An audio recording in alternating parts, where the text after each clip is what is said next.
Wow, that certainly gave me goosebumps, Durga. So that was very powerful video, which actually is showing the, illustrating the clear difference between the gender gap when it comes to finances. And మనం ఆ వీడియోలో చూసినట్టుగా చాలా మంది it's obvious that there are very accomplished women ఉన్నారు అందులో still they're lacking the basic financial concepts, and they are leaving it to the man of the house. That really highlights the gender gap very clearly, in fact. Absolutely, absolutely, and highly educated, running businesses, things of that sort. Even though this was made in India, actually it translates to any part of the world, in my opinion. It doesn't matter. And in fact, actually 67% of all Americans, whether they are men or women, lack the basic financial literacy. So it is not just about women, but the gender gap is really huge when it comes to financial concepts and women. So basics chala, actually, if you think about it, men కూడా అక్కడే start అయ్యారు కదా. So in the sense that bachelor's degree ఇద్దరికి వచ్చినప్పుడు they suddenly don't have, they're not equipped with more than us, right? So we should have the same, మనకి basis అంతా ఒకటే. అలాంటప్పుడు ఎక్కడ మనము why are we taking that step back? Why are we not saying okay, this is important? Daunting అనో లేకపోతే అయ్యో ఇది ఎందుకు ఇవన్నీ పెద్ద కాన్సెప్ట్స్, అలాంటి కాన్సెప్ట్స్ కాదు. Actually fundamentally there are very few things that you should know about. It can get complex కొంచెం వెళ్తున్నా కొద్ది, బట్ ఏంటంటే లైక్ విత్ ఎవ్రీథింగ్, ఫస్ట్ మీరు కొంచెం నేర్చుకుంటే ఆ తర్వాత వేరేది నేర్చుకోవడం ఈజీ అవుతుంది. So you don't start to go to division when you start learning math. You start with numbers, addition, subtraction, things of that sort before you learn how to multiply and how to divide. So there is always that foundation which you start with, right? And the foundation itself is not that hard, right? But ఆ చిన్న concepts అర్థం చేసుకుంటే కొంచెం వేరే concepts తొందరగా ఎక్కుతాయి, తొందరగా ఇదవుతాయి. So start with the basics. So our goal with these series here, about financial literacy, ఏంటంటే it should be focused on those types of basics. So what are the financial basics? దాని గురించి కొంచెం మనము already first and foremost అండి, అంటే everybody has to realise, that video kind of highlights, right? First awareness, financial awareness ఎంత important అనేది తెలియాలి. అది మనకి దట్స్ ద ఫస్ట్ స్టెప్. అది లేకపోతే మిగతాదంతా ఏమీ చేయలేం. So that is first step.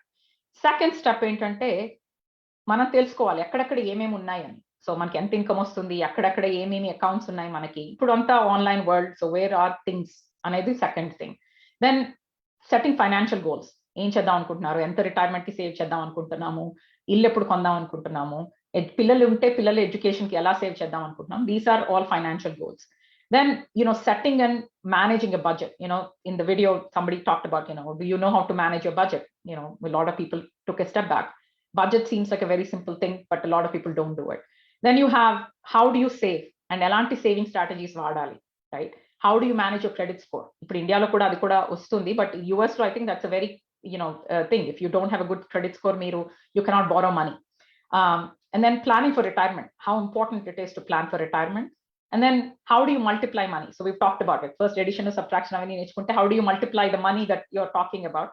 Adi ekkadi ela cheyali anedi adi inko step. And then the third thing is, and we talked about it, COVID ద్వారా చాలా హైలైట్ అయిన విషయం ఏంటంటే విల్స్, ట్రస్ట్, లైఫ్ ఇన్సూరెన్స్, ఇలాంటివన్నీ చాలా ఇంపార్టెంట్ అని. So those are the 9 areas, right? And basics నుంచి start avi, then there is a lot of depth in all of them, but we can get to them, but we'll focus on the basics for these sessions. Right. That was a lot of information. Of course, we can get into. Hopefully, everyone from our audience is now motivated enough to take it to the next level. So let's go there. Next step, you said, is knowing about the finances in and out. Kada, how do you go about doing that? Yeah. So first ఏంటంటే first భయపడకూడదు, right? మీ situation ఎలా ఉందనే తెలుసుకోవడంలో lot of people like, I don't want to find out. ఒక్కొక్కసారి you don't want to find out the truth. The truth may be ugly. So you don't want that. But అలాంటి వాటిలో financials especially దాంట్లో భయపడకూడదు, right? First you should think about is where everything is, right? ఎక్కడెక్కడ ఏమేమి ఉన్నాయి. మనం ఉన్నది online world. ఇప్పుడు everything is online. Bank accounts can be accessed on online. You can access all your investment accounts online, your loans online. You can do a lot of things online, right? So first and foremost, నేను విన్నది ఏంటంటే a lot of them during COVID kuda, based on certain situations, that certain women, when certain personal situations happened, they didn't even know where their accounts were. Like ఎక్కడెక్కడ ఏ ఉన్నాయనేది కూడా వాళ్ళకి తెలియదు. Like login ఎక్కడ ఉంది, నా బ్యాంక్ అకౌంట్ లాగిన్ ఏంటి, నా క్రెడిట్ కార్డ్ లాగిన్ ఏంటి, ఇలాంటివన్నీ ఏమీ తెలియదు. సో అసలు బ్యాలెన్సెస్ పక్కన పెట్టండి, అసలు లాగిన్సే లేదు. ఎక్కడ ఎలా లాగిన్ అవ్వాలి ఏంటి అనేది. సో ఫస్ట్ స్టెప్ ఏంటంటే as a family unit, wife husband అందరూ use something called a password manager, right? There are things like 1Password or LastPass. These are things that we are not affiliated with any of those things, and we are just like consumers like everybody else here, to keep track of all the logins in one place. So at least you know where everything is. So that's the first step, but that's not the last step, right? At first మీరు తెలుసుకుంటే ఎక్కడెక్కడ ఏమి accounts ఉన్నాయో తెలుసుకుంటారు. ఇప్పుడు ఇండియాలో investments ఉన్నాయంటే అవి కూడా పేపర్స్ అవన్నీ ఎక్కడ ఉన్నాయి ఇలాంటివన్నీ తెలుసుకుంటే ఇంపార్టెంట్. ఎక్కడెక్కడ ఏమేమి ప్రాపర్టీస్ ఉన్నాయి, అసలు మనకి ఏమవుతుంది అవన్నీ తెలుసుకోవాలి ఫస్ట్ ఎక్కడ ఉన్నాయి. So that is kind of the step 1 in the process. Step 2 ఏంటంటే you now take it to the next level. So the next level is understanding. Okay, మీరు బ్యాంక్ అకౌంట్ చూస్తున్నారు, మార్గేజ్ లోన్ ఏదన్నా ఉందనుకోండి, మీకు ఇల్లు కొనుక్కున్నారు, హోమ్ లోన్ ఉంది, మీరు అనుకున్నారు ఒక $1 million పెట్టి నేను ఇల్లు కొనుక్కున్నాను, సో ఆబ్వియస్లీ సో గ్రేట్, నాకు $1 million హోమ్ ఉంది అని అనుకుంటాం. కానీ when you log into the account, you kind of see that okay, మీరు $600,000 బారో చేసుకున్నారు, మీరు యాక్చువల్లీ $400,000 మీకు అందులో ఆ ప్రాపర్టీలో వాల్యూ మీకు సొంతం, మిగతాదంతా బ్యాంక్కి మీరు ఇవ్వాలి వాపస్. సో అలాంటివి మనకి తెలుస్తాయి. సో దాన్ని బట్టి అర్థమవుతుంది ఏంటంటే మనం $400,000 మన దాంట్లో వాల్యూ కదా. అలాగా ఎంత ఇంట్రెస్ట్ రేట్ మనం కడుతున్నాము, దీనికి ఎన్ని రోజులు కట్టాము, ఎప్పటికల్లా ఇది పే ఆఫ్ అయిపోతుంది అనేవి, ఇలాంటివన్నీ మనకి నెక్స్ట్ లెవెల్ అన్ని తెలుసుకోవాలి. ఒక్కొక్క అకౌంట్ లో ఏమేమి ఉంది అనేది. క్రెడిట్ కార్డ్స్ ఇంకా ఇంపార్టెంట్. క్రెడిట్ కార్డ్స్ లో బ్యాలెన్సెస్ ఎంత ఉన్నాయి, క్రెడిట్ లిమిట్స్ ఎంత ఉన్నాయి, ఎంత ఇంట్రెస్ట్ రేట్లు మనం కడుతున్నాం, వీటికి మనం ఇంట్రెస్ట్ కడుతున్నామా లేకపోతే మంత్లీ మనం పే ఆఫ్ చేసేస్తున్నామా, మనం తీరుస్తున్నాం, ఇవన్నీ మనకి తెలియాలి. సో అవన్నీ ఆ ఐటమ్స్ అన్ని ఫస్ట్ తెలుసుకోవాలి. సో అంటే ఏంటంటే ఫస్ట్ లాగిన్స్ ఎక్కడ ఉన్నాయో చూసుకొని దాని తర్వాత ఒక్కొక్క అకౌంట్ లో ఏమేమి ఉన్నాయి అనేది తెలుసుకోవడం ఇంపార్టెంట్. అది ఫస్ట్ స్టెప్. సో దానివల్ల ఏంటంటే మనము ఒక నెంబర్ కి రాగలుగుతాం, అంటే నెట్వర్త్ అంటాం. ఓకే, ఇవన్నీ మనం చూసుకున్న తర్వాత మనం ఒక నెంబర్ ని నెట్వర్త్ అంటాం. So net worth sounds like a big term, but before that, Durga, so what if the husbands don't want to share information, right?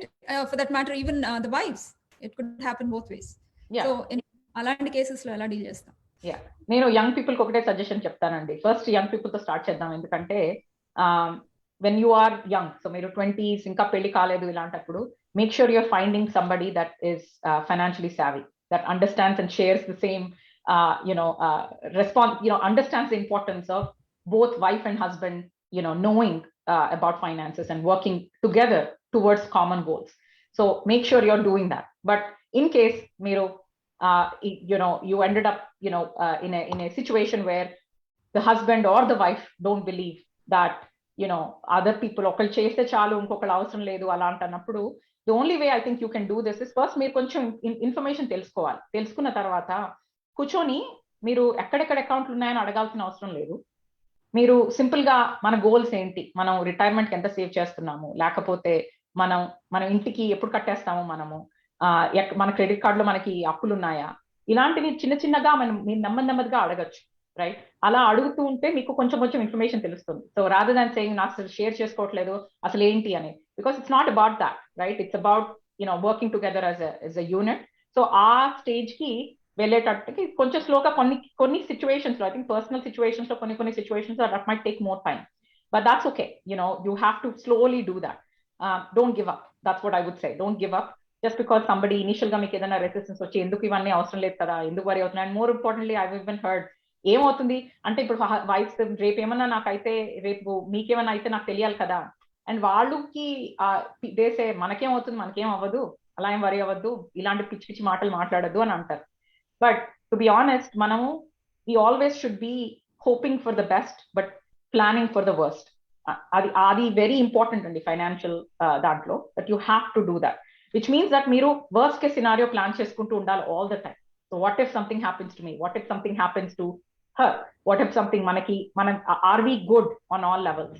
Don't wait for that situation to happen where suddenly you're having to figure it out all within a matter of weeks, right? Instead of actually having a lot of time to prepare for it, right? So plan for the worst, prepare, kind of hope for the best. Andaru, we never want anything bad to happen in our lives, kani alaga modal pettalani na uddesham. But each person ki different personalities are different and things of that sort. So different strategies వాడాల్సి వస్తుంది. తప్పదు అది ఆ విషయంలో.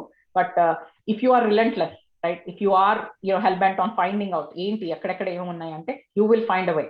You just have to believe in yourself that you will be able to do that. So true. So ఇప్పుడు logins తీసుకున్నాము, logins తర్వాత next ఏంటి? So net worth గురించి మాట్లాడుకున్నాం కదా, why don't we talk a little bit about the net worth and why it's kind of important in this case. So మనం ఏంటంటే net worth గురించి ఫస్ట్ మీరు అకౌంట్స్ అన్ని ఎక్కడెక్కడ ఉన్నాయి, అకౌంట్స్ లో ఎంతెంత మనీ ఉంది, ఎక్కడెక్కడ మనకి అప్పులు ఉన్నాయి, ఎక్కడెక్కడ అలాంటివన్నీ తెలుసుకున్న తర్వాత మీరు నెట్ వర్త్ అనే నంబర్, అంటే నెట్ వర్త్ అంటే it feels like a big term, but let me just మన సెలబ్రిటీస్ వాడేది తప్ప మనం కామన్ మ్యాన్ నెట్వర్క్ మనకు సంబంధించింది కాదన్నట్టు వదిలేస్తుంటాం. Absolutely. కానీ believe it or not అండి, everybody has a net worth. మీకు $10 ఉండొచ్చు నెట్ వర్త్, కానీ ఉంది మీకు నెట్ వర్త్. అలానే స్టూడెంట్స్ కింద స్టార్ట్ అయిన వాళ్ళకి $10 ఉండొచ్చు, తక్కువే ఉండొచ్చు, $100 ఉండొచ్చు, $200 ఉండొచ్చు, వాళ్ళకి ఏమీ అసెట్స్ లేకపో ఉండొచ్చు. కొంచెం యాజ్ మీరు ఏజ్ 30s లోని 40s లోని 50s లో ఉన్నప్పుడు మీ నెట్వర్క్ కొంచెం డిఫరెంట్ గా ఉండొచ్చు. కానీ ఆ నెంబర్ ఇంపార్టెంట్. ఫస్ట్ ఏంటంటే మీరు అసెట్స్ ఏమున్నాయి మీవి అని తెలుసుకుని మీ అన్ని లయబిలిటీస్, అంటే assets ante, let me just give the definition. Assets ante anything that will contribute positively to your financial situation, and then liabilities ante entante anything that contributes negatively to your financial situation. So those are the terms. Very simple, మనం వాడుతుంటాం liabilities ante adi, and appulu versus what you own versus what you owe ante appulu, right? So అవి రెండు subtract చేస్తే వచ్చే number ఏంటంటే మీ network. So let's say మీరు ఒక ఇల్లు ఉంది $1 million కి, దాని మీద $750,000 అప్పు ఉంది, లోన్ నేను తీర్చాలి, ప్లస్ బట్ నాకు ఇంకా బ్యాంక్ లో ఒక $50,000 ఉంది. ఇవన్నీ చూసుకుంటే అన్ని యాడ్ చేసుకుని మీరు చూసుకుంటే మీకు $300,000 ఆల్సో నెట్వర్క్ వస్తుంది, రైట్? సో దాన్ని బట్టి ఏంటంటే ఆ నెట్వర్క్ నెంబర్ ఇంపార్టెంట్. ఎందుకంటే ఆ నెట్వర్క్ ఏజ్ గ్రూప్ లో ఉన్నారో పైన డిపెండ్ అవుతుంది. మీరు 21 years old and you have $300,000 or $100,000 network, that's fantastic. You're well on your way to financial success. But if you are 40 years old and your net worth is like 200K, then that just means that something seriously is wrong, right? We got to change that equation. So our net worth is just a quick number that gives you it quickly makes you aware of where you are financially, and దాని తర్వాత ఏంటంటే plan చేసుకోవడానికి ఈజీగా ఉంటుంది. ఒక base line అనేది వస్తుంది మీకు. ఇప్పుడు ఇక్కడ ఉన్నాను, నేను ఎక్కడికి వెళ్ళాలి అనేది ఆలోచించుకోవడానికి important.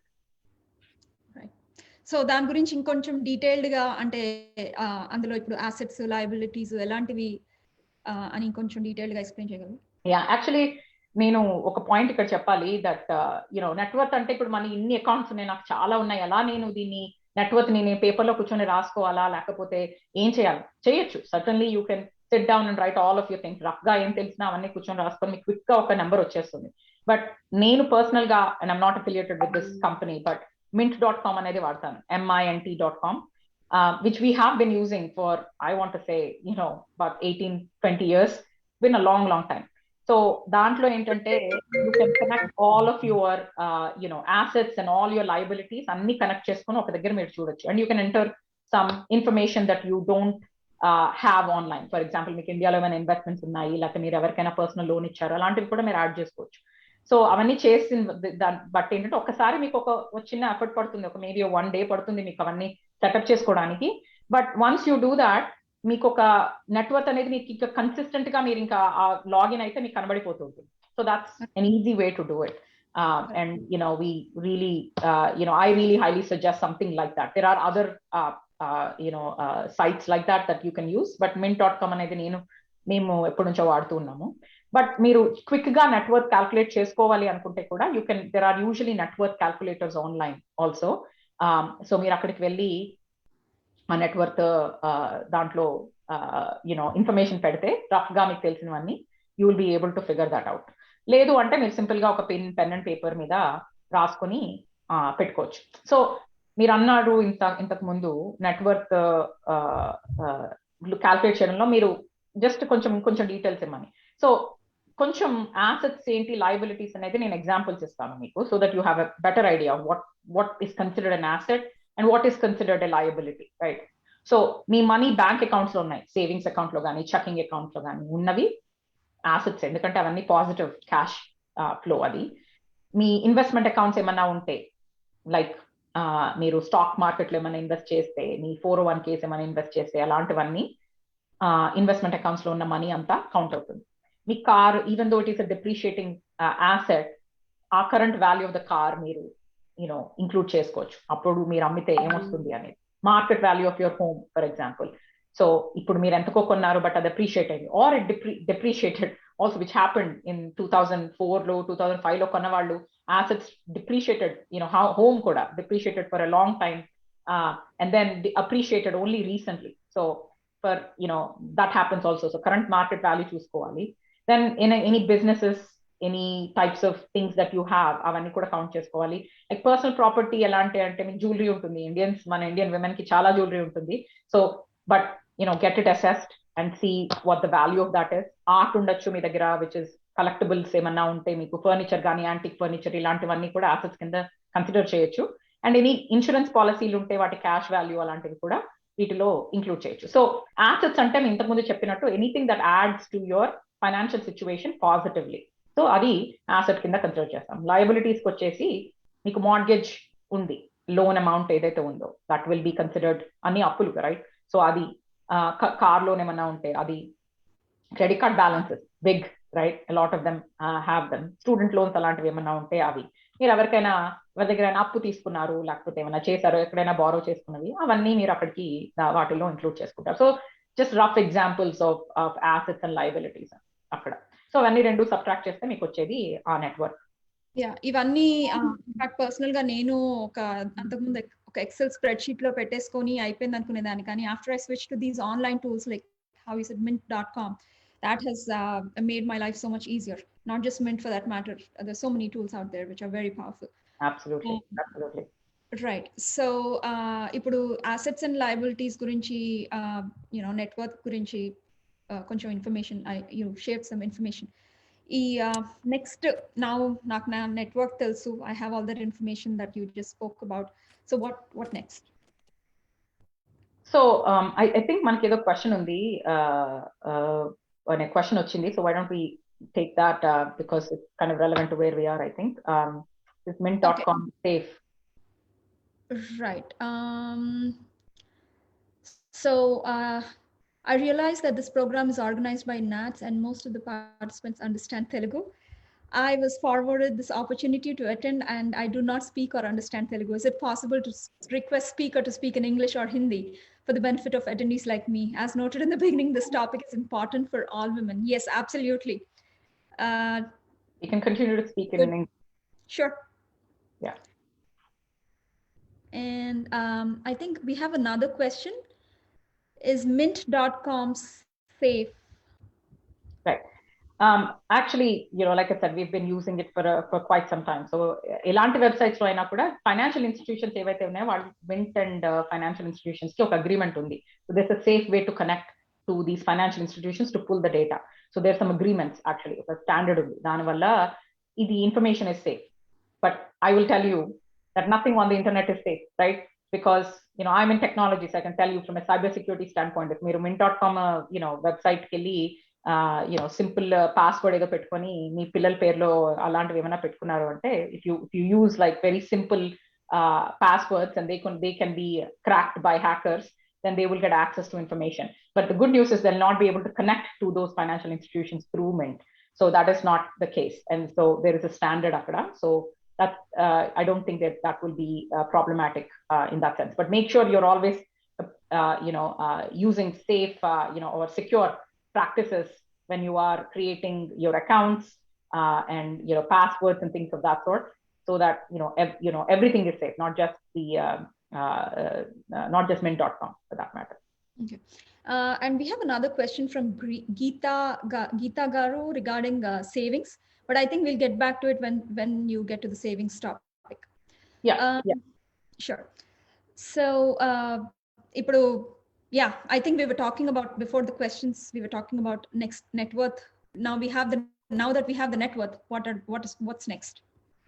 Yeah, so once you understand, sir, in that example ichinattu, if you're 21 years old and you realize you have $100,000 in net worth, versus if you're 35 years old or 40 years old and your net worth is $200,000, మీకు quick గా ఒక idea వస్తుంది that something is wrong, right? Either you're 21, you're thinking you're feeling good. If you are 35 or 40, suddenly you're realizing that there's a big gap here, right? So something is wrong, right? I should be saving a lot more. I should be my net worth should be much higher than this.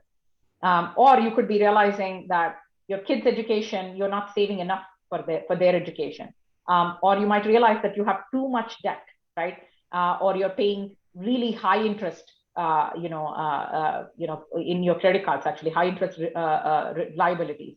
You might realize you're not saving enough for your retirement, right? Or maybe you're not saving enough to buy a home, right? Simple, you'll actually quickly understand based on the situation that, okay, there are certain things that I'm not doing.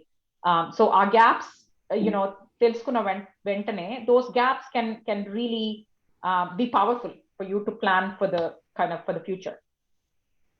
Right. So, and how do you, achieve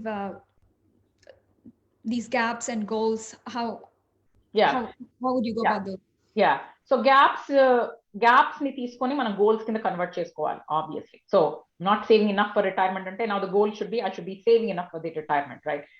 I'm not saving enough for the house ante, okay, by how much am I lagging, right? So am I not paying, I need to be saving $200,000, but I'm only at 100,000 and I can't buy a home in 2 years because I'm not going to be at the rate I'm saving. I don't think I'll have 100 more thousand saved by in 2 years, right?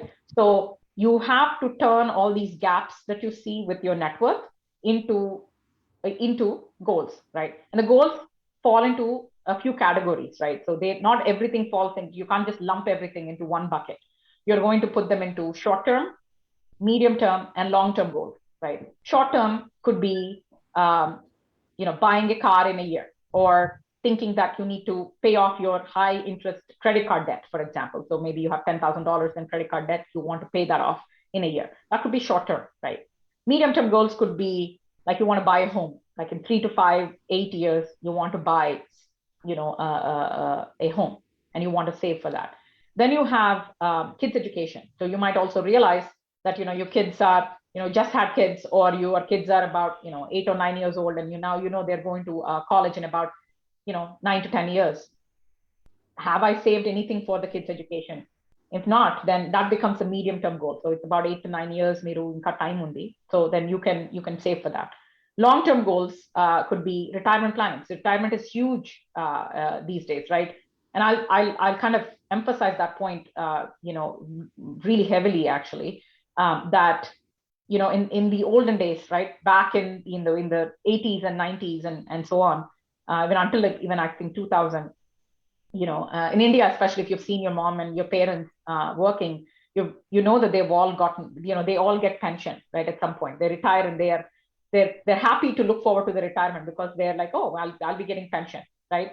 Some people have already taken voluntary retirement also, just because they know they are secure. Now they are going to have something that will be coming to them, even if they don't work. But that's not the case. Privatization has changed everything for us, right? And so now, if you are not consciously saving for retirement, how are you ever going to retire, right? Just because you're accumulating assets, when you retire, and if you don't want to work at all, you have to sell those assets to be able to live off those assets too, right? If you have homes, or unless you have passive income, so meru homes koni, then you are renting it out, things of that sort, and you have some passive income coming in, that's good. But the point is that enough for you to retire? Maybe not.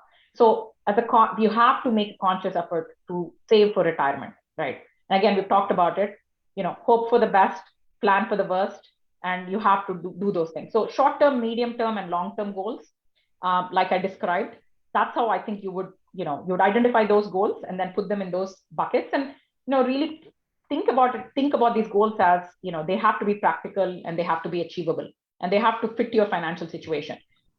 My financial situation is not that great, but I'm expecting to save. I want to buy $1 million home, and so I think I'm going to save that, but I'm making $50,000 a year. That's really going to be very hard for me to buy a home like that.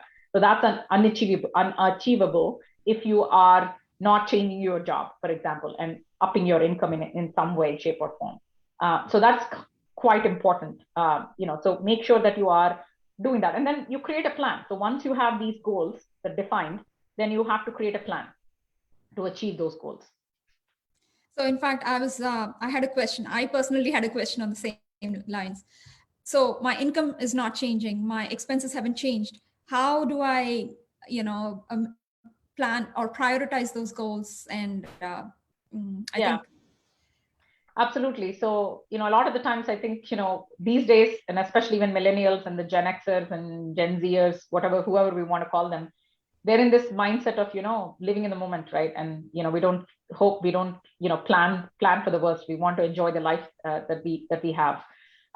So a lot of the times, we kind of live paycheck to paycheck. We kind of, whatever money we get, we end up spending those things. And there's a concept called living below your means. We don't end up doing that. We don't live below our means. So we find ways to, there are our needs and there are our wants, right? And we end up like, we might be eating out more often than we actually need to. We might be spending a lot of, let's say you have Netflix and you have all these OTT platforms, you have like 5 different OTT platforms that you have subscribed to, but you actually don't, you only need 2 or 1 for that matter to be, that you use all the time. Yeah, would it be nice to have something else? It's nice. It's a nice to have. It's not a must have. So you might have to decide where you're going to cut back. So if you're not increasing your income, you have to figure out a way to reduce your expenses, right? So the reduction of the expenses, you have to kind of bucket the expenses into needs and wants, and then figure out what are your wants, and then cut back on those things. And always think about it. It doesn't matter how rich you get. Living below your means is always a good thing because you never know what happens. Murphy's law prakaram, it can strike anytime. What's expected to, if anything bad is supposed to happen, it will happen. And it's a matter of time sometimes, right? And we always think that it's not going to happen to us. It's going to happen to somebody else, and they'll have to figure it out, but it's not going to happen to us. So it's that mindset is change is very, very important, right? Value of money is very important. Where are you? It's great to see the money coming in and spending and enjoying it at that moment. And you should certainly spend some of your money on wants, but be careful. Look at that. And also it could be another thing that you might realize that credit card debt, right? So you have a lot of credit card debt. You have multiple credit cards where you have the debt. So you might realize that you have to consolidate all of that and maybe bring the interest rate a little bit lower so that you can pay it off. Payments could be manageable. So that's one way to think about it. If you have a mortgage, then think about refinancing the mortgage. If the financial conditions are good, do that. So that way you can find a way to. The only way you can do that is if you're financially aware, which means that you're watching your accounts. If you're not watching your accounts, you are snoozing. Then months go by, years go by before you realize, oh, I've been overpaying here. I should have paid attention to it. Or the market changed and there are better interest rates now. So I should go about doing this. So that's why it's important to kind of keep that in the forefront and constantly keep looking at things that may be happening in the world that can help you financially, right? How can you change that? So expenses managed, it's a very important thing, right? So we can probably talk about that more when we get to the budgeting topic. But yeah, that's what I would say. Yeah. So once we have these gaps and goals that you mentioned earlier, how do you go about planning next? Yeah. And planning is actually, I don't want to make it sound simple, but it is. It's all about budgeting. Budgeting is a strategy by which you hope to achieve your goals. Budgeting is a very, seems like a very simple topic. And we always do this, we do this in our daily lives where we think that, I go out shopping and I realize, okay, my budget is $100. I'm not going to spend any more than this. And sometimes you say I blew my budget because I spent $120 dollars. It's a similar concept, but budgeting for a family, for just a household, is somewhat slightly different, right? Than that. It's the same concept, but it's actually and a bigger than that, right? So so starting with what is in a budget. So budget first. In order to put together a budget is a plan. So it's not, you have to figure out how you are then doing on the plan. Budget, you start with what kind of income do you have? So from all of the different income sources, is your income about $10,000? Is it $50,000, $20,000? Is it $5,000? First, you need to understand what are all of your income sources, add them up together. So you kind of know what is coming into your budget. So what is the amount of money that you have to play with, right? So that's the income aspect. So it could be passive income, it could be, salaries, it could be a bunch of other things. So wherever all of your income, pool that income. And only think about budgets supposed to be built on a monthly basis, right? So you are supposed to building a monthly budget. And that's why you have to always think about income as well from a monthly standpoint. So monthly salary, monthly, other income that you may be getting. So let's say you get income, once a year for something, and you might be able to average it out, right? For example, and then say, okay, monthly, this is how much my income would be from that other source. So you can do that, but most of the time, income is something that you're receiving on a monthly basis.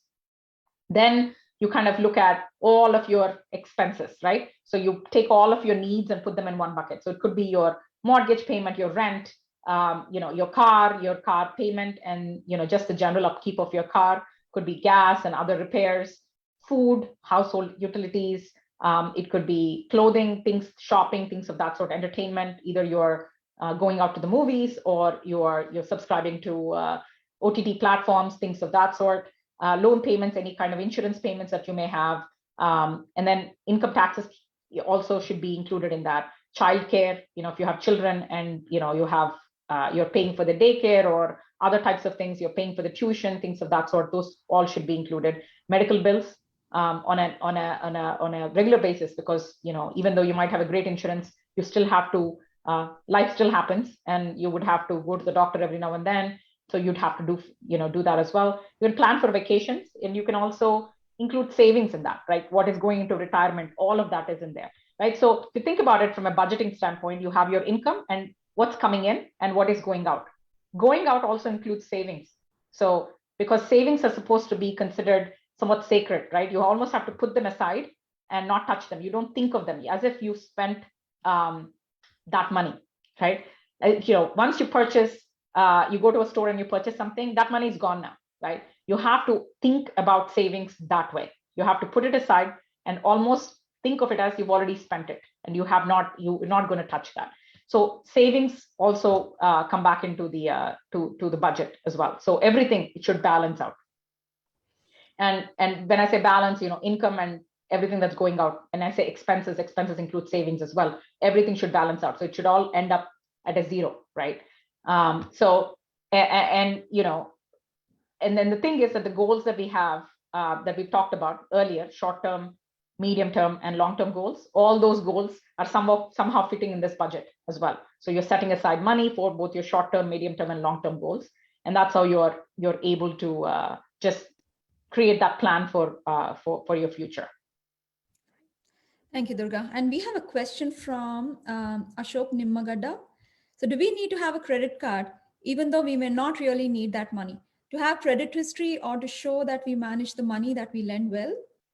Will that help with future borrowing in case of any need arises? It's a great question, actually. Absolutely, it does. So, and I would like to touch upon the credit score side of things, but it's an absolutely important thing. So if you have a credit card, keep it open.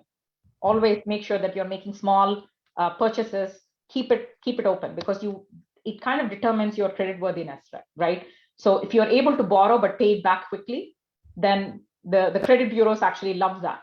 They think of you as a great person to give more money to, because you're so good at paying it back. So it's absolutely necessary when you have a credit card, and you may not be using it, but you should be using it, right? Instead of using your debit card to pay for everything, use your credit card, but pay off your credit card balance at the end of the month in full, rather than using your debit card, because using your debit card doesn't build your credit history, but a credit card will, right? And loan payments will. All those things will. So it's absolutely necessary. So if you have credit cards, don't close them, because just unless you're so tempted, anytime you have a credit card, you want to use it, which I think you have to have the discipline to not do that, but use it for all of your purchases, but pay it off in full at the end of the month. And even if you have a credit card that you don't touch all the time, just put something, make a small purchase every month. Maybe it's a Netflix subscription that's maybe $9.99 a month or $10 a month.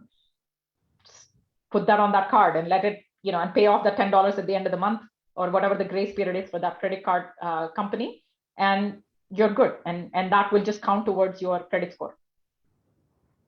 Thank you, Durga. Can you give us some tips on creating a good budget? Yeah, so like I said, I think there are fixed expenses and variable expenses. So fixed expenses are like our loan amounts. Those don't change from month to month. Groceries, right? They change. Shopping changes. A bunch of those types of things change. So you have to plan for both fixed expenses and then variable expenses as well. Variable expenses, you have to average it out. So going back to what we've said earlier, once you're financially aware and you know where your accounts are and you know what's happening with your accounts, you generally have an idea of what your spending habits are, right? So you can average that. So you might realize that you're spending $500 a month on eating out and in restaurants. Then you might realize that's happening for the last 6 months, in which case then your average would be 500. Maybe you decide that I'm not going to spend that much, but you have to account for that somehow, because you have been spending that in the last 6 months. So you now have to think about somehow incorporating that into your budget, right? So cover all your expenses. Don't be practical, right? So sometimes you might think, oh, well, I did that $500 in the last 6 months. I'm not going to do it anymore. So I'm going to budget $0 for this month. Actually, habits don't change that quickly, right? So if you've been doing that for the last 6 months, now you suddenly can't change that. Maybe you want to reduce that to $200 and stick to it, but you don't make it a 0 and hope, that you'll be good, right? So you have to be practical in that sense, and then be flexible with your stuff. So just because you created a budget to begin with, 1 month, in 1 month you created a budget, you think that budget is going to stay the same forever and ever? I don't think so. Your financial situation might change. You might get more income, or there may be other expenses. So you need to continue to adjust your budget accordingly, right? And make sure that you're able to access the budget data easily, right? We mentioned mint.com, services like that, similar services like that, where you actually can do your budget online. Once you connect all of your accounts, you can actually do your budget online, which is even fantastic, because all of your credit card transactions and everything, even debit card transactions, everything just flow back into its piece of software like that, which is free, of course. And then you will be able to look at all of your expenses, and towards your, based on what your budget categories are. And you can actually see, okay, I budgeted $200 for restaurants. It's telling me that I've spent $215 now. So it's still good, right? That you probably stuck to it. But at the end of the month, you have to review it and you have to adjust your budget again for the following month. If you do it, enough times, then, you will, and you become more and more disciplined, then you may not have to, worry about tweaking the budget too much. So, and how frequently do you think, how often should we actually review the budget? See, I'm asking this question because... Sorry, I've been a little under the weather. Sorry, guys. You're fine.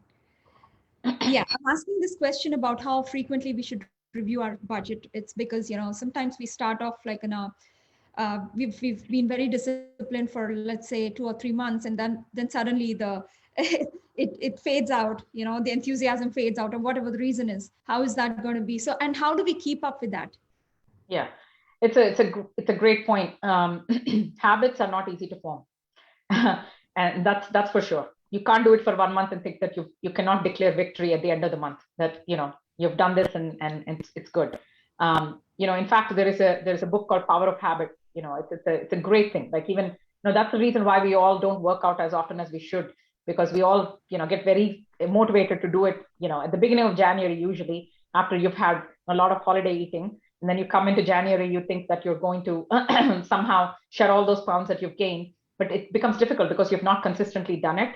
So now this becomes a hard thing. But if you stick to it and you keep doing it for a matter of 3 to 6 months, then you suddenly feel like you can't live without it. Just like it becomes as simple as brushing your teeth every morning. Like, you don't think about eating food without brushing your teeth.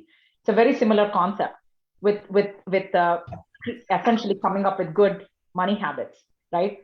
And I call the money habits because to become a habit, it has to be done with discipline for some time. Otherwise, they don't become habits. So I would say, especially when you're first starting out creating a budget, I would do it for a good 6 months to a year. Right? I think we have somebody that is not muted. So, you know.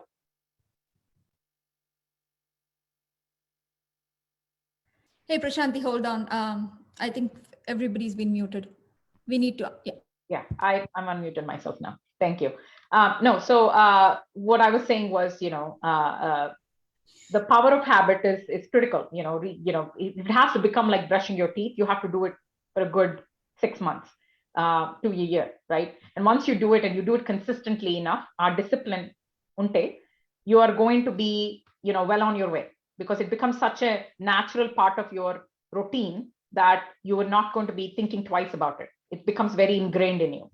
So it's quite important to kind of do that. So review your budget on a monthly basis, do that for a good 6 months to a year, and continue to do that even afterwards, right? And then always evaluate your budget against your personal financial goals. We've talked about short, medium term and long term goals. Continuously look at that, and also look for deficits, right? So if for any reason you overspent, right, 1 month, then you have to address that somehow next month. Or if you have a surplus would be that suddenly got, saved more than you thought. So you thought you're going to be spending $200 on restaurants, but you end up actually spending only 100. So you have now $100 remaining. What do you do with that? Now, what are you going to, maybe that you move that into your savings goal, and you're going to put that in your savings category. And then you're going to move that to whichever saving vehicle you might have. It could be an account, it could be other things. You're going to do that.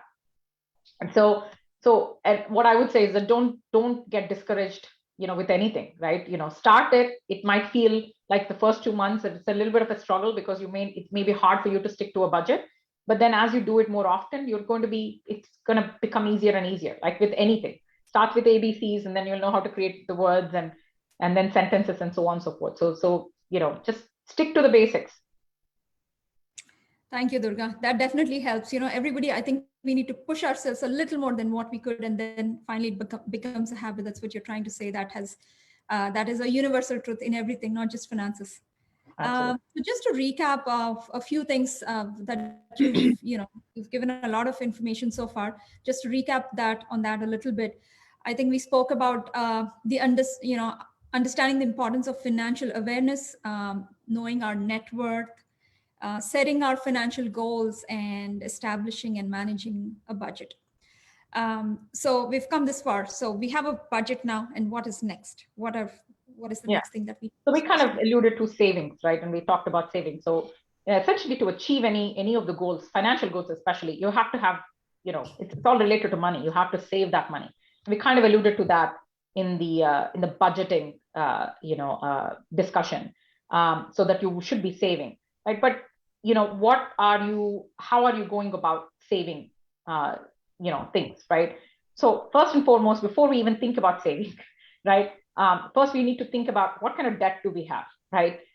So the first simplest saving strategy would be to avoid debt, right? If you can, you will not be able to all the time. And there is good debt and bad debt, right? So good debt is things like installment debt that you are going to accumulate, which is, a mortgage loan, even car loan for that matter, because, car loan is, cars are usually depreciating. Any kind of, when home loans are kind of fall into that kind of good debt category, which means, most of the good debt comes at a very low interest rate.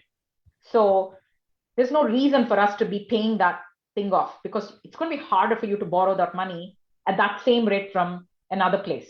So it makes sense to just keep that debt and pay the small interest that you're accumulating, rather than just paying all that money and keep paying off the mortgage. But it's a personal decision, right? Most people might say, I don't want any kind of debt. That's perfect. If you don't want that, that's perfect. Now you can pay off even the good debt as well. But the thing that we should focus really on is avoiding bad debt. And bad debt is really the revolving debt, which is the credit card debt that we're talking about, right? High interest debt. Usually it's credit cards, things of that sort, right? It's become so much so easy for us to just go and swipe a card. Sometimes you don't, without you realizing, you're accumulating a lot of credit card balances. And we all know that credit cards actually charge anywhere from 12% to 35% in interest, which is a lot. And there's nothing, those are the kinds of things that you need to avoid. So first, I would say avoid bad debt. That should be the focus. And there is a method called avalanche method, and it's like the avalanche, the snow avalanches we're talking about. You start with the highest interest debt. So now that you know where your accounts are, you have 4 credit cards, and you can look at all your 4 credit cards. Maybe there are balances on all 4 of them. You might realize, okay, that one of them actually has the highest interest. Maybe you focus on just paying off, instead of paying everywhere, just pay off that one first, and then go to the next one, and then go to the next one, and continue to do that until you clear off all of the bad debt, right? So that would be what I would suggest. So anytime you're saving, right, when we talked about budgeting, you have to allocate some money towards saving. In this case, the saving is going to clearing off your debt, right? So you're clearing that debt off, and that should be the first thing, because you are, at the end of the day, that would then set you, once you clear your bad debt, then you can go and actually save the money and put it in in accounts that actually multiply those savings. But for now, you need to just stop the bleeding first. Thank you, Durga. So now that we're talking about savings, I'll get back to the question, I think Geeta Garu. So there are some families who cannot allocate money for savings. For those people, can you give any suggestion? So, like I said, I think there is, you cannot, I think that that's not entirely true, right? Why? Because it means that either you've overcommitted yourself, which means that you now need to figure out how to shed those overcommitments that you've made. There shouldn't be a situation where you say, okay, I cannot save at all. You have to figure out where you're cutting back, right? Live below your means, and where are some unnecessary expenditure that you need to cut off. And we also talked about essentially consolidating your high interest debt in some way, shape, or form, reducing the payments that you need to make. That's how you can also get to saving, right?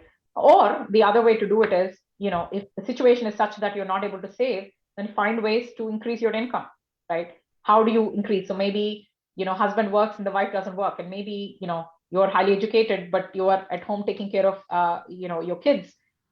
It may or may not be applicable to your family, but it may be that you might want to do something part-time to be able to bring in some more income into the family, so that you have ways to save that. So if you can't, or find another job that allows you to increase your base salary. So there are ways you can do that, but I usually think that there's always a way to save money, right? You just have to know where you're overspending or where you've overcommitted, right? And that's what you need to focus on. Geeta Garu, I hope that helps. So Durga, can you talk about some saving strategies? Yeah. So we talked about just avoiding bad debt, right? But then based on the goals, you need to decide, right, how much money to set aside. Where are you going to put that money also, right? We talked about it, right? It's almost like when you're doing the budget, you almost consider your savings as if you spent them, right? You have to move them out of your view. So they should go to some place else so that you don't touch that money, right? So first you need to figure out how much are you saving for what goal, right? And then accordingly, you have to put that money in a particular place where then either it multiplies, because let's say it's a short-term goal. For the short-term goal, you don't want to put them in a risky place, meaning that you don't want to invest in stocks. You don't want to buy a home in India, for that matter, because if you want to tap that money quickly, you can't do that. It might take 6 months for you to sell something somewhere else, and you can't bring that money back here. So depending on what kind of a goal it is, you will have to decide where that money is going to sit, right? So before we talk about all of that, I would say that we should think about just general saving strategies at a much higher level. All my life, when I first started working, about 20 years ago, I would say that my first goal was always rule of thumb was always to save 30% of my take home salary, right? Save that 30%. Put that aside, don't touch it, right? So that is the kind of thing that I did personally. There are other types of rules as well. There's something called 50, 30, and 20 rule, right? So let me say that again. It's 50, 30, and 20 rule, right? It adds up to 100%, right? Which actually means that 50% of your, it was actually created by Elizabeth Warren. It was made popular in a book that was written by her. And so she, according to that particular rule, 50% of your take home pay should go towards all of your needs, essentials, like food, mortgage payments, rent, all of those things, credit card minimum payments, loan payments, all kinds of things. That's 50% of your take home salary. So if you make $10,000, $5,000 should go towards all those essentials, right? Then about 30%, which can seem high, can go to your wants, but we all don't want to live a very dry life. We want to live a good life, right? So if you only focus on just the essentials, you might not be having much fun in your life, which is what we don't want, right? So 30% of your take home pay should go towards any kind of wants you might have, right? Yeah, I can live without it, but it would be nice because I have fun, doing this. So I eat out every now and then. It's not a big deal, but don't eat out like every other day. That's the goal, right? So those are all fall into the wants category. And that's about 30%. Shopping, all kinds of things fall into that category. And then you have 20% of the salary that now has to either go to repay your debts or to save. So 20% of your take home pay, right? So that's the 50, 30, and 20 rule. So that's, one way to think about, saving. So if you're not doing that, so it gives you a quick gauge also. Are you saving 20% of your salary today in savings? Or 30%? Are you doing that today? Can you answer that question? If you can't answer that question, find out the answer, right? Go and find out the answer, because we've talked about it earlier about knowing your finances in and out. At that point, you probably would have known already whether you're not saving enough, right? So you probably will find out that answer also. And then you have to figure out a way to get to that, either the 20% or 30% level.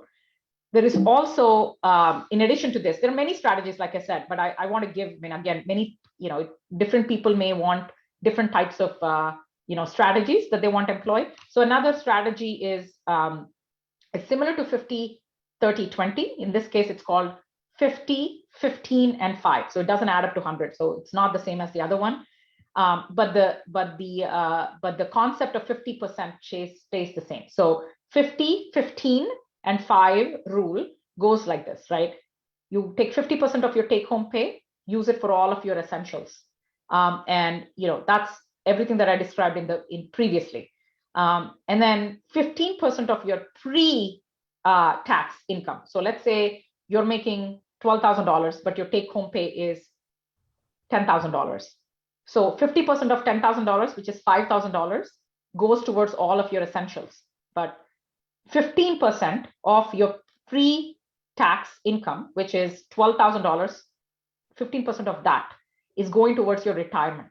So always the rule of thumb, 15% of your actual salary, annual salary before taxes should be going to retirement, right? And then 5%, of the take-home pay should be going into take-home pay, 5%. This is not post-tax, it's not pre-tax, it's post-tax, should be going into short-term savings, right? So for unplanned expenses, so there's a lot of things happen. We talked about life happening to us, all of us.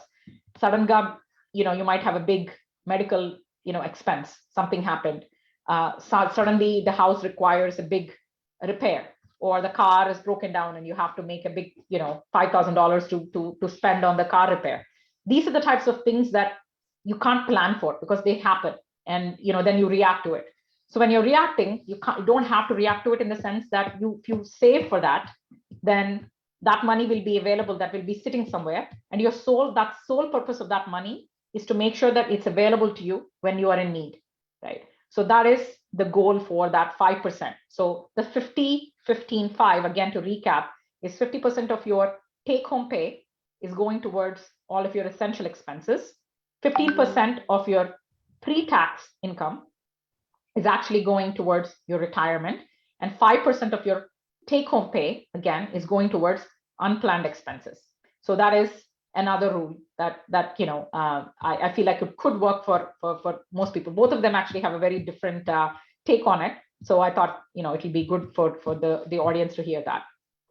So do you think the emergency fund or the money that we put aside for uncertainties, isn't that the same as savings, or do you think savings is separate? Yeah. So actually, let's just recap a little bit of what we said. We talked about short-term goals, right? I would actually change the short-term things, the goals, from just the 3 categories to actually 4 categories. So 1 is unplanned expenses, 2 is short-term goals, 3 is medium-term goals, and 4 is long-term goals. So you are trying to save to put information in these 4 categories, right? Saving for unexpected situations, and that's what we call an emergency fund, right? And then you have short-term goals, medium-term goals, and long-term goals. We've already talked about those. So I would put them into 4 categories, right? So if before you think about saving for short-term, medium-term, and long-term goals, always make sure that you first build your emergency fund, right? So that would be number 1. So what is the emergency fund doing, which we've already talked about, right? So yeah, uncertainty in your own life that leads you to spend more at certain times. And so that is when you would dip into the emergency fund. And typically, rule of thumb is for an emergency fund is when you're starting out, let's say you are a student very early, let's say you're in early 20s, you're hale and healthy, you don't have a whole lot of stuff going on, you don't have a house, you don't have much of that happening. In that case, you don't have to start with at least 1 month of your salary, set aside as an emergency fund. So at least 1 month, right? So if you're making $10,000, at least $10,000 should be in an emergency fund, just in case you need to tap into it when stuff happens. Then you have, when you're in your 30s or your 40s, you should think about having a 3 to 6 months worth of income. When I say income, I'm not talking about just one person's income, right? We're talking about income for the entire family. So if both husband and wife are working, then it's the combined income of both of them. If it is just the husband working, obviously you're going to look at just that piece of it. But depending on where you are, right, in your life, at what age group you're in, you're going to have to think about 3 to 6 months worth of your income set aside. So ultimate goal will always be at least 3 months at any given point in age groups. It doesn't matter what age group you belong to, at least 3 months, right? But if you are younger, then you can start with at least 1 month, right? And you have to, again, there should be discipline here. We keep talking about discipline and creating habits and all of that. And to be honest, and those are the simpler things, right? I mean, these concepts seem very, very simple. The important thing is you have to develop an attitude that you're not going to touch this money. This emergency fund is sacred. You're not going to touch this money unless you lost your job, something unexpected happened from a medical standpoint, some other financial crisis happened, and you have to tap into that money. But if you suddenly said, oh, I decided to, go shopping and I decided to spend another $1,000 on something, and, since I have the emergency fund, let me tap into that. Should not be the case. You should not do that, right? So that's why you have to develop that kind of discipline to be able to think of that as a very sacred thing and not touch it, and only touch it when certain things happen. Okay. Yeah. Thank you, Durga. So what about the investments that most of us Indians do in India? Do we consider those as savings? I'm sure many would be curious about this question. Yeah, absolutely. I think I've probably not known any Indian that has not invested in India. Typically have some property in India, right? I think we are probably the only family that I know we have not invested in India, but I think it's a personal choice everybody has. But yeah, savings and investing in India, purchasing land or purchasing homes or apartments and things of that sort, yeah, are considered, those are assets. As long as, depends, are they assets or not? It's a question, right? For example, we know that some lands are being occupied by the government or by certain forces. That happens too. It can be risky. In some cases, we've seen the situation that happened in Andhra Pradesh as well, where people were thinking about during the Andhra Pradesh government was going to select a particular capital, and people invested all around it and realized that didn't happen, and they lost a lot of money. So there is risk associated with all of it, right? When it comes to unless it's actually sitting in cash, anything that you actually have, unless it's sitting in cash, it's prone to risk, some kind of a risk, right? So India investments, there's nothing wrong with it, and if that is what people like to do, they should do it. And the only thing that I would say is that you wouldn't take your emergency fund and use that money to buy something in India, because it's supposed to be available to you all the time. Or even something that you want to set aside for short-term goals, right? Maybe you want to buy something and you take care of your debt in some time. You don't take that money and continue to accumulate debt here and say, okay, I'm going to invest in it, it's going to double, so at some point I'll be paying off this debt. So it's not a big deal. Like, that's appreciating a lot. This, I'd rather not pay off the debt. I'm just going to, send that money to India and I invest there. Those are the things that I would say that, you should be careful about. Anything long-term, I can see it, because you can't easily tap into it. It's locked, right? It's not liquid, right? So liquid is cash that's sitting in your checking account that's available, or cash that you have. But you can't, tap into that money, because it's going to take at least 3 to 6 months to be able to get that money back here if you're in a situation where you need to sell that. So I would say be careful think about what goal is this achieving.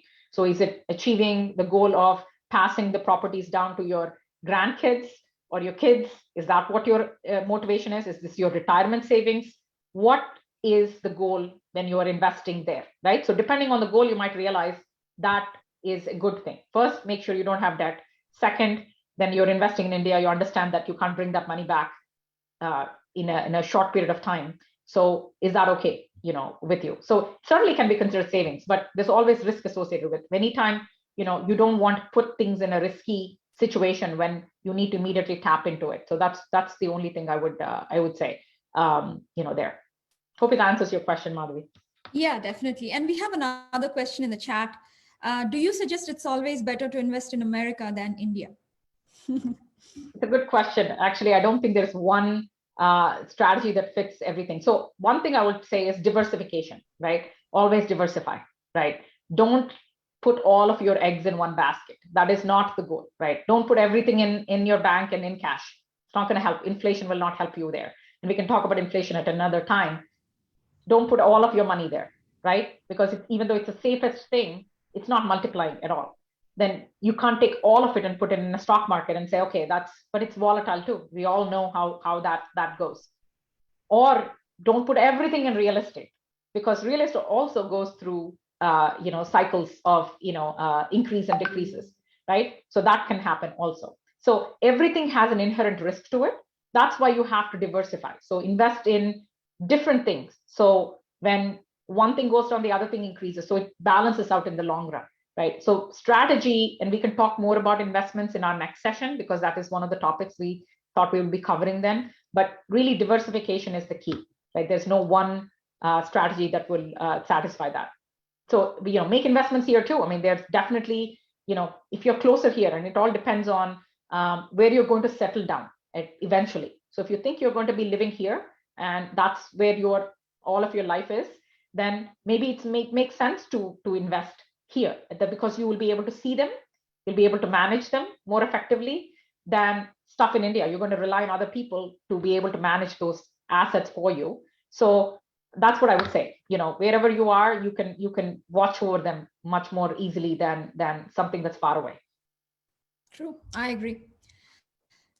So let's, can we talk more about the savings now that we have all the savings in place? What next? Yeah, so we didn't, so we talked about the savings, and again, we said, depending on the goal, we need to, whether it's short term or long term, we should be investing in different areas, right? So you certainly will not take all of your retirement money. So 15% of your pre-tax money has to sit somewhere other than cash, because the whole idea there is it's supposed to grow, right? So we need to think about where and how you're going to be putting this money and how is it going to potentially increase in a way to meet your goal, right? So emergency fund should always be easily accessible, probably in a high yield savings account or a money market account, which you can easily take money out of, right? The other thing is, you could also with retirement, especially if you are working full time and things of that sort. If you're not working full time, also there is a way to save for retirement through IRAs or through 401k. Just put that money aside. In 15% of your pre-tax income should go into a 401k, right? And if your company is matching, that's even great, right? So if they're doing a matching, then you're already seeing a return. If you're not actually investing, even though your company is matching, which means that if you put $1 and they say they'll match another $1, which means that they're going to put their own money in there, but it's your money to use when you retire. That's a fantastic deal. Why would I not take it? It's like free money for me, right? But a lot of people don't do it. Especially, I can vouch for this. I've spoken to so many Indians, and I think our Indians are the worst when it comes to saving in 401ks. And I've heard even from people that said that 401ks, nothing happened with my 401k. I mean, I've been putting some money aside, but nothing's happening. And I think that's because they don't know how to put them in the right funds and things of that sort. They just set it aside. So setting it aside, money is being set aside, but that doesn't mean the money is figuring out how to grow on its own. You got to figure out how to optimize the growth on that front, right? So if you put it in a savings account, for a fact, it's going to be less than 1% of interest every year, right? That but that's not much, but if you are going to put the money in a in stock market, let's say you invest in a S&P index fund, which traditionally has grown 10.5% on average in the last 60, 70 years. It has averaged 10.5% returns every year. That's a different thing, right? It's safer because it's diversified within the fund also. But that's another way, to do that. That's good because now it's not 1%, it's less than 1%. You're getting it on average about 10.5%. But there's some years that it's going to dip lower. Some years it's going to be going higher. So it will average out to something. Then, really, that would be a long-term strategy. You don't put money in a stock market and say, I'm going to take it out next month or next year, and I expect the money to grow, by 10%. It may or it may not grow. It's similar to a lot of other types of investments as well. So the longer you have, so 401k especially, you can't beat the stock market. And that's why you have to invest in funds and that's why you'll find that employers are actually giving you mutual funds and funds to invest in, and they are purely stocks that you're investing in, because in the long term, that is what works out, better, gives you the higher rate of return, right? So, but before we do that, also, we talk about all of these things, save automatically, right? So one strategy is to think about, if your employer allows this, you could, the direct deposit that happens to your checking account can be split into two. So if you have a savings account and a checking account, you can say 70% of my salary should go into my checking account, send the 30% to my savings account. But most companies do this these days. But if your company doesn't do it, or if your husband's company doesn't do it, then the other way to do it is set up a recurring transfer. So when your income is deposited in your bank, and then you're going to set up automatic recurring transfer to your savings accounts or investment accounts or other places where it automatically the money is going to a place, right? So that would be the save automatically strategy. Save automatically, because it's almost like, think of that as sacred, right? And then we talked about establishing an emergency fund, start saving for retirement, especially figure out what the employers are, doing and helping in terms of giving you money towards your retirement. And if they are doing that, then maximize that, right? If you get any additional money, let's say you got a bonus or you got a tax refund. So after you file your tax, you got a tax refund. Don't think of that, I got this money, I can spend it on jewelry, or I can spend it on something else and I can go shopping. Take that money, put that, either save it, invest it. That's the best way to do it. Refinance your mortgage is another one of a saving strategy. We talked about it before as well, because usually your mortgage payment is the biggest chunk of your entire expense, right? So if you can reduce that in any which way, that's wonderful. So do that, right? And then, if you're not familiar with HSAs, I can talk about HSAs at another time, but we can certainly touch upon that. If you are not investing in a health savings account, certainly do that, because you can invest that as well, and that can be used for your retirement as well. And is there a rule of thumb, or like how much percentage of retirement savings by a particular age? Yeah, so rule of thumb is most Americans are not saving enough, and I think Indians have a very different strategy when it comes to retirement, I think. But typical rule of thumb is that if you're in your 30s, you should at least have 1 to 2 times your annual salary saved towards retirement. So you can just, if you're in your 30s, just take a quick stock and say, how much do I make on a yearly basis? And do I have 2 times that saved up in retirement? If you're in your 40s, you're looking for 3 to 4 times your salary, right? And then if you're in your 50s, you're looking at 6 to 7 times your annual salary that's set aside for 401k. And then, or I shouldn't say 401k, for retirement. It could be many different ways that you can invest in. And then if you are in your 60s, you should really have 8 to 10 times your annual salary set aside. So that's kind of a rule of thumb. Especially Indians are not maximizing this. So I keep saying, just take a quick stock of how much you've saved up for retirement, right? And then there's also one other thing. How do you know how much you need when you retire, right? Usually the rule of thumb is, if you're making $100,000 now, if you retire tomorrow, you would need about 80% of that to survive, right? So $80,000 a year to survive. So that's kind of a good rule of thumb when you kind of think about how much would my income, because I'm not going to have income, how much should I be getting from my retirement?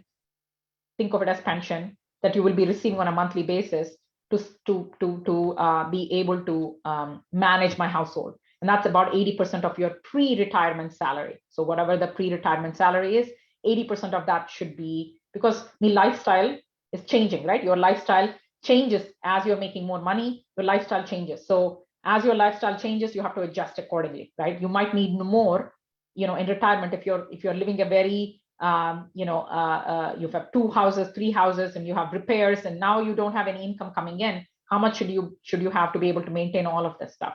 So that's why, based on how you live, and changes, how much you need when you retire. And as a rule of thumb, we already talked about it.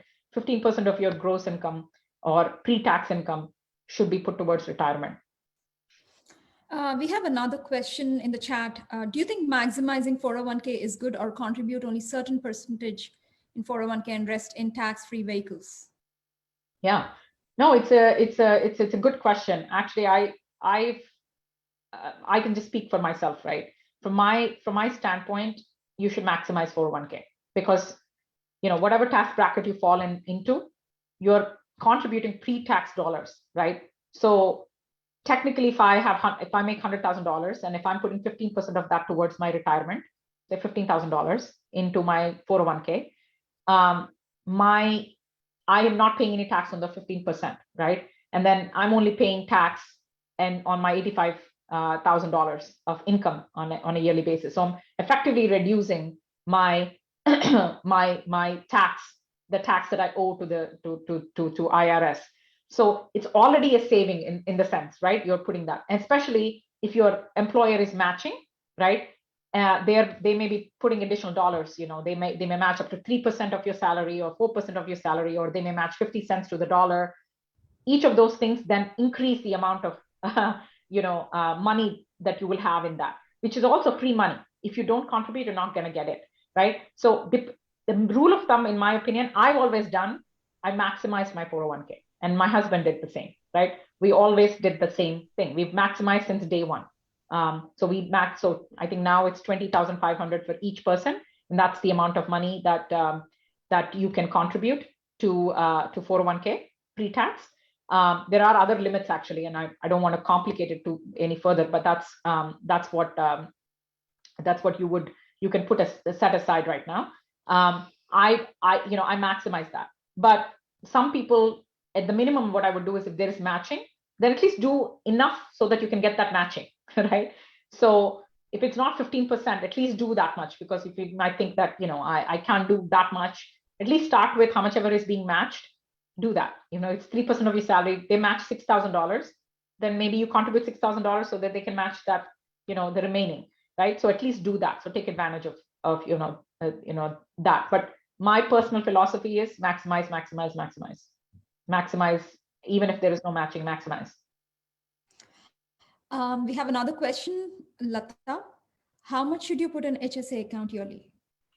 You can only put, depending on if you are in a high deductible medical plan, then you can contribute, and I don't know the limits for this year, but I think it's 7,600 for a family, or if it's, depending on if it's only for an individual, it's about 3,800 or something like that. So you can only contribute that much, but that money can be used for all of your medical expenditure, and that's also pre-tax dollars, right?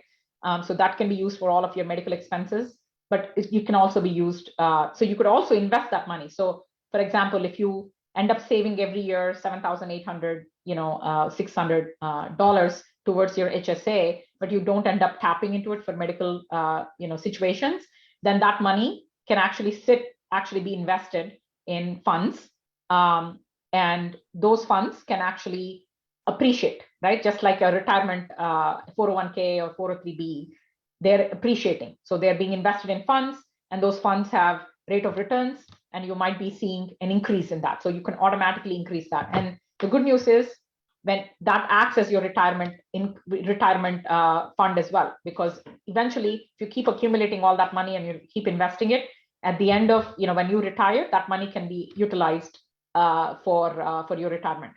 So that is kind of a neat thing. So maximize that too. That's again pre-tax dollars. Anything pre-tax that is going to lower your overall taxes to IRS, I would do it. Maximize that. More questions, Durga.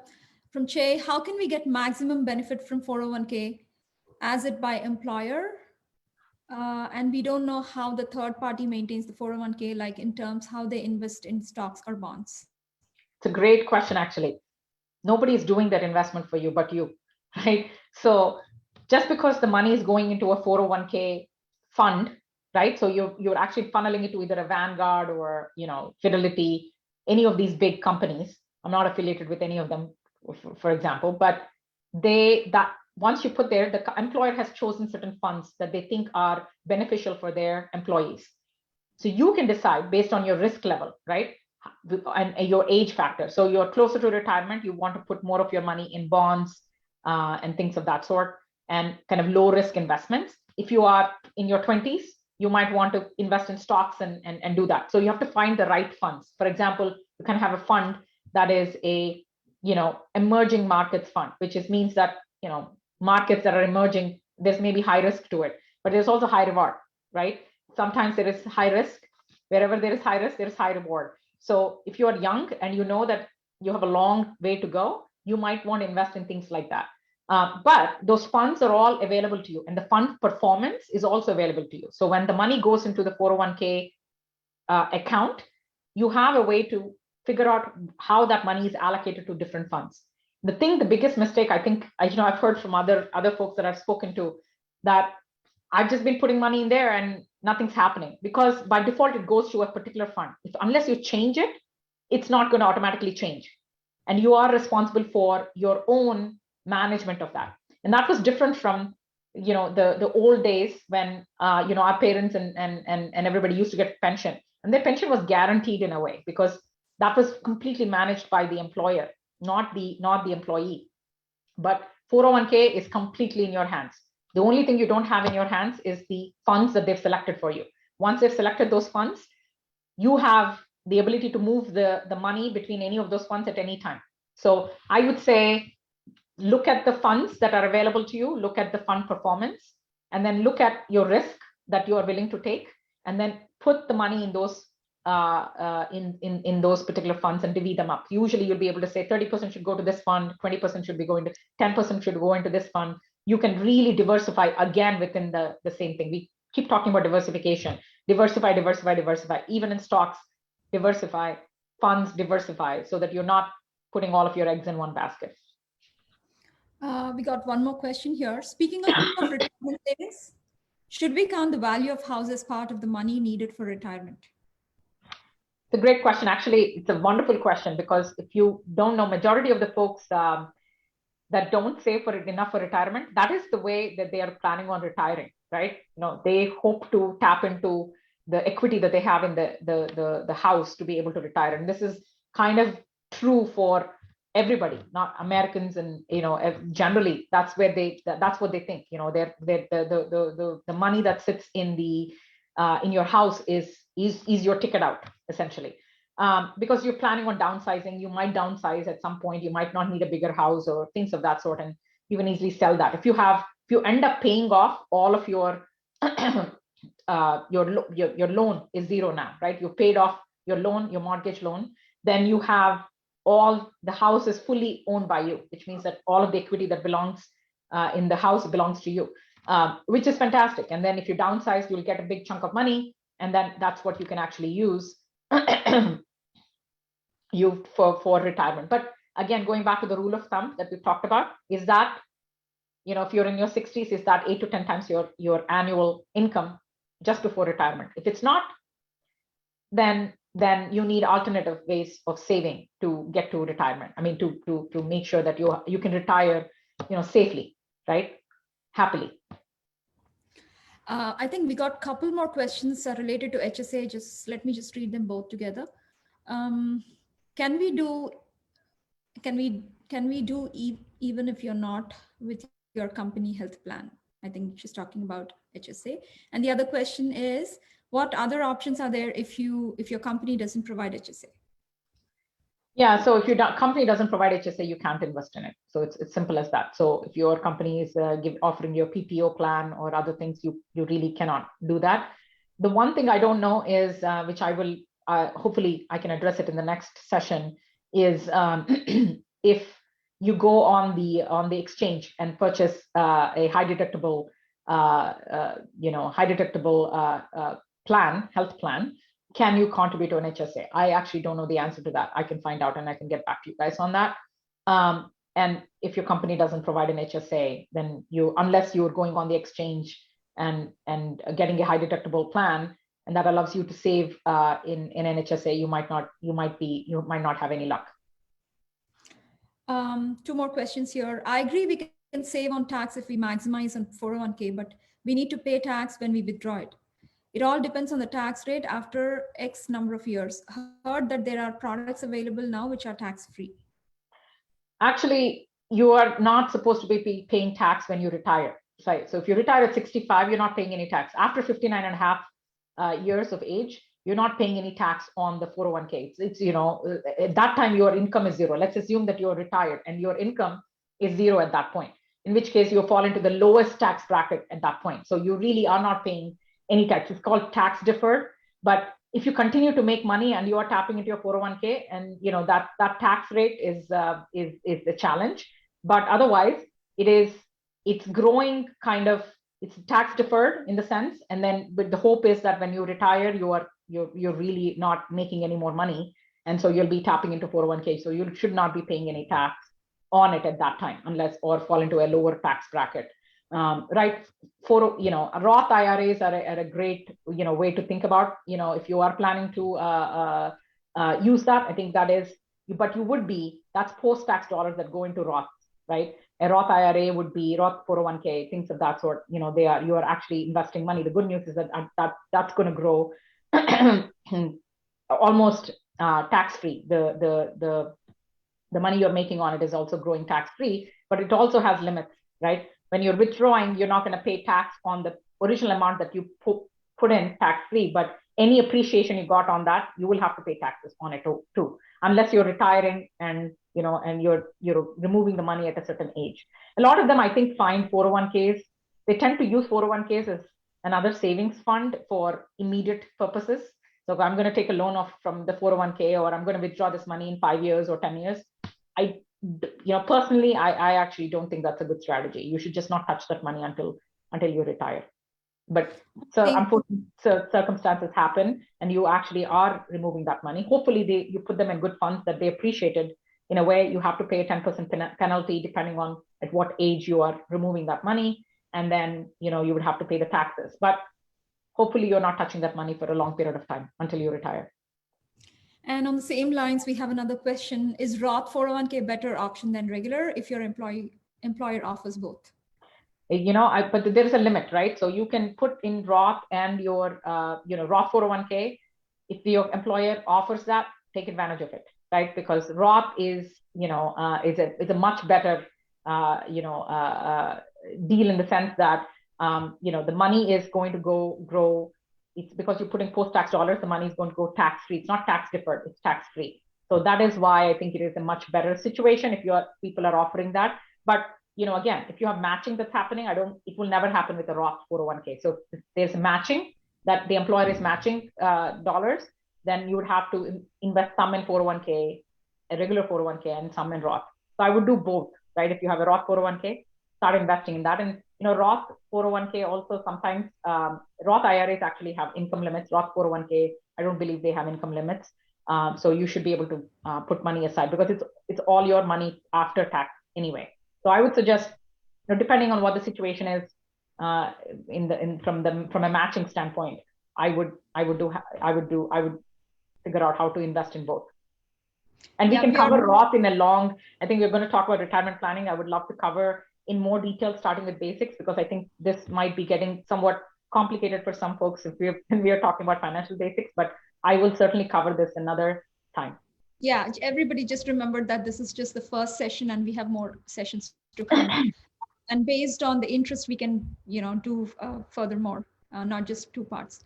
And I think, Durga, we'll take one more question here and we'll probably need to wrap up sooner because it's almost, we are at 4 o'clock. So do you add Social Security income that you might receive to calculate 8 to 10 times of your retirement?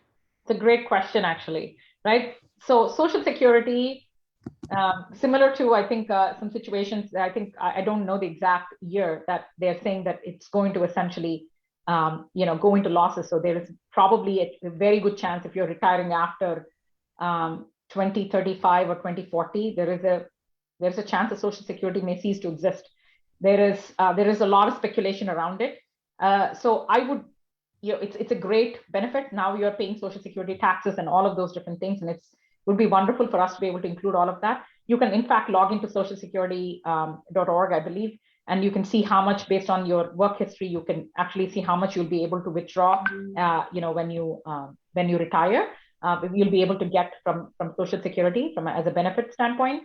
You can certainly try to include that, but I would say you don't know what the future is. And I think there has been so much political chatter around Social Security and whether that's going to even stay. So I would be careful about that. So if you can, on your own, save 8 to 10 times your annual salary for retirement without relying on Social Security, would be wonderful. But if you have to, then again, nobody knows what's expected to happen here. So I would just leave it at that. Thank you. I know we spoke a lot today, and I believe if you have more content that you need to cover, we can always do it in the next session. But before we wrap up, so do you have what do you think are the key takeaways of today's event, especially thinking about keeping in mind the housewives, the students who are just starting? Yeah. No, I think it's just a change in mindset. Right. So if you took nothing away from this session, but you felt you became motivated to become more financially aware, know where your accounts are, that's a big win, right? That's a great starting point. That's the first step in this process. So I hope at least we can, there are many folks that who have not taken it seriously are able to take it seriously. So, and then, seek ways to understand their financial situation, understand their current financial situation, and can start thinking about goals. That would be the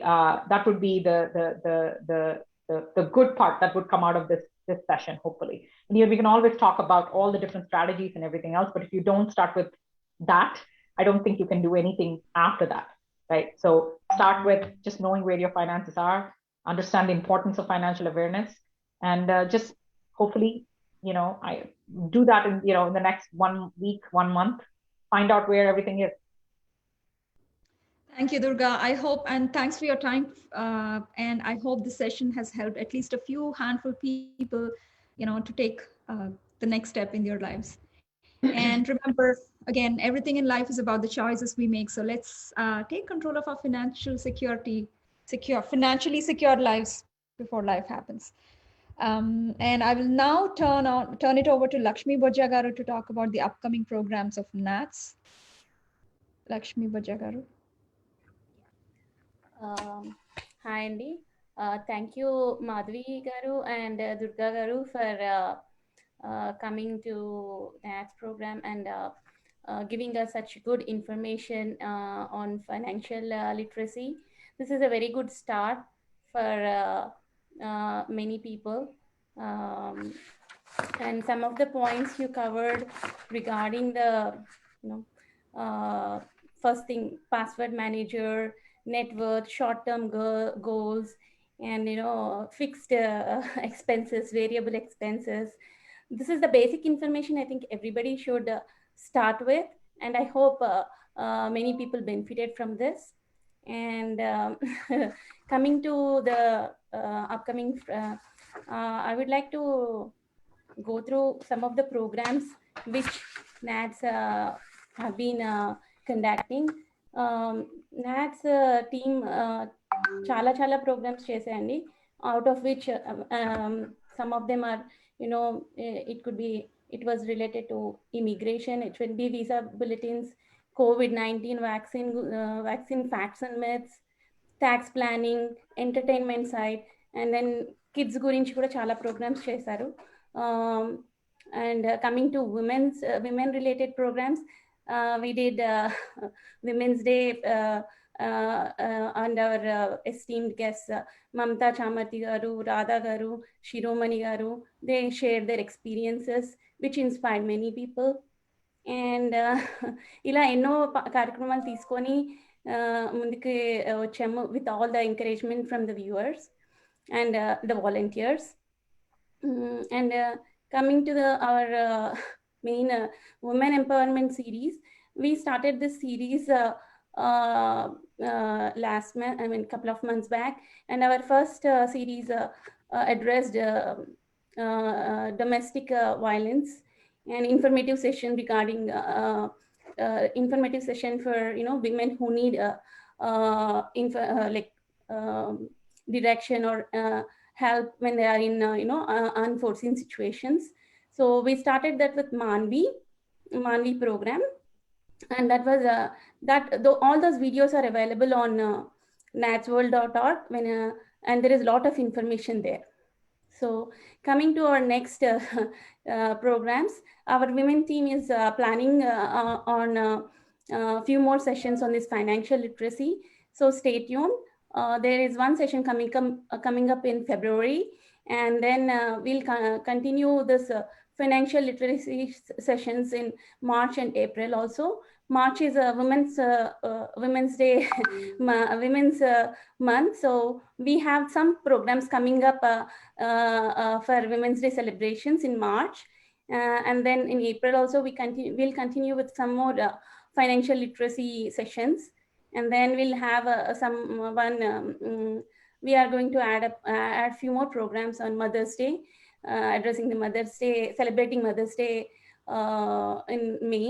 So these are the upcoming programs we are trying to putting together as a team. And I thank NATS and all the volunteers who support not only in the front and the back end. And I thank all the speakers who come and share the information. And I would like to end this note with a note that all this is information is available on natsworld.org. All these video sessions, webinars, informative, all this information is available at natsworld.org. Thank you, Andy. And I will give it over to Jayashri Garu or Jyoti Garu. So we now request Jyoti Vanam Garu to give the vote of thanks, Andy. Thank you, Lakshmi Garu. Thank you, Madhavi. That was a wonderful moderation. You did wonderful job, Madhavi. asking the right questions, making Durga Garu give the wonderful responses for the critical questions.